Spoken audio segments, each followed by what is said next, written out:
From around 1950 to 1958 as a machinist. He made everything. Everything you can imagine, he made.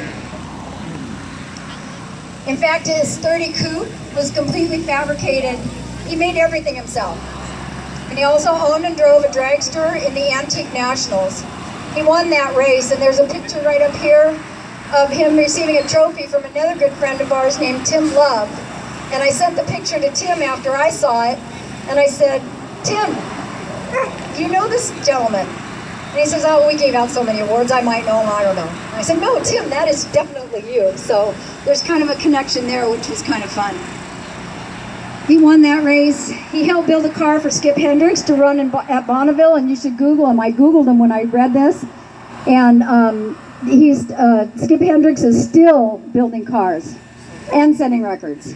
He's quite well known as a race car driver still today. And if that's not enough speed in his life, Jack also ran a 280 Circle Hydro race boat up in Long Beach in a boat called Speedy Sam. He transferred his love of speed to his kids. When his daughter Tracy was 16, he let her take her dates out in their blown, flat-bottom ski race boat. And I guess if they asked her out again, they were okay. His son Steve, who is here tonight, but I won't point him out because this is difficult enough for all of us right now, loved to fish. But Jack didn't like to fish so much. So from time to time when he was 7 to about 13, every year on his birthday, guess what he did? Steve would ask his dad to take him fishing. And Jack would begrudgingly take his son fishing. Steve then took an interest in the hot rod life with Dad. Jack moved his family to Costa Mesa in the early 60s, and he worked as a Costa Mesa police officer from 63 to 69. And then from 1970 to 1976, he also served as a Costa Mesa firefighter. Now that's quite an accomplishment. There aren't too many people who can say that they were a Costa Mesa firefighter and a Costa Mesa police officer. That's a pretty awesome accomplishment.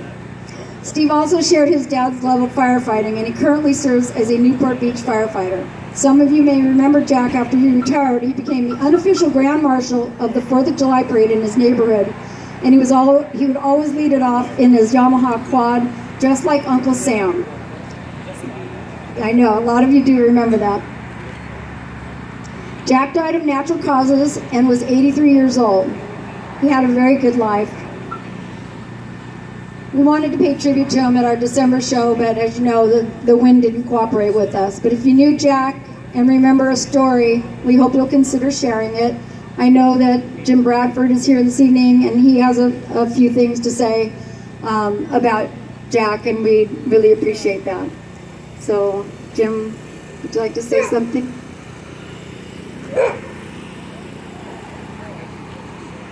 Thanks, Cindy. And I know a lot of you guys knew Jack, and probably a lot of you didn't really. He wasn't a real get out and meet people kind of guy. He was a real car guy. He'd go around and look at the bikes. I mean, look at all the cars and kind of see what he wanted to see there. But he didn't really get out and meet a lot of people. But he really enjoyed this show. He came to every one of these shows. And for those of you who didn't know him, he took care of his wife. She was ill for a long time. And he would come and get a lunch or a dinner for her here at the show and take it home to her. But he never missed this show. This was one of the things that he really enjoyed. And I think it's a tribute to the show and Cindy and all of her volunteers and helpers here, because this was a big part of his life. Every month he wanted to be at this show. That's where he met his comrades and saw his comrades and saw all the old cars and that sort of thing that were important to him.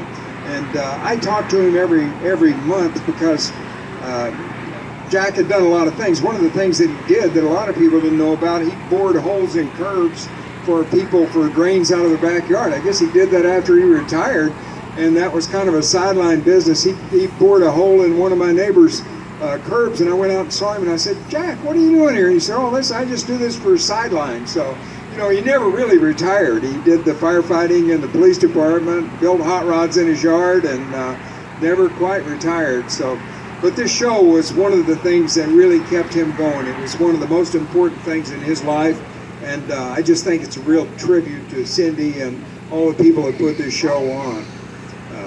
Anybody else want to say a few words?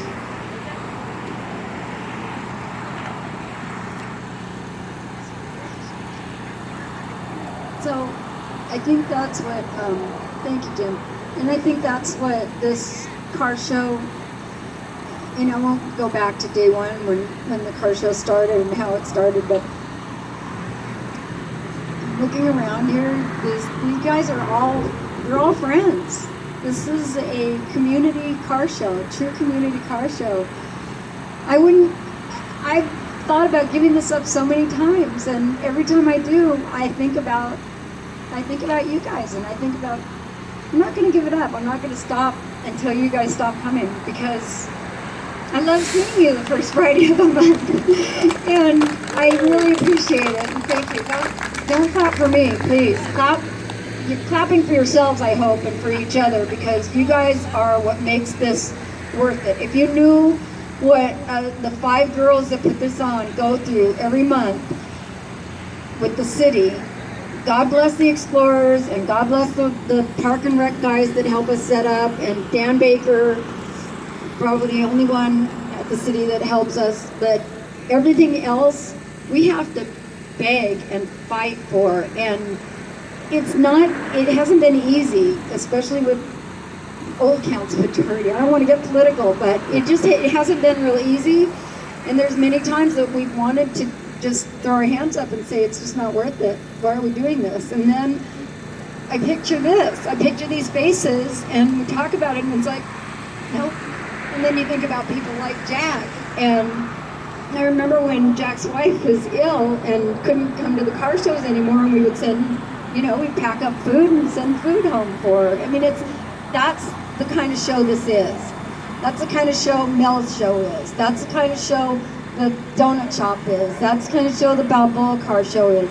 We're friends, we're family, we help each other. If we're in trouble, we help each other. And, having Howard's car here tonight, having Alan here, having Jack's son here, it's very, very special.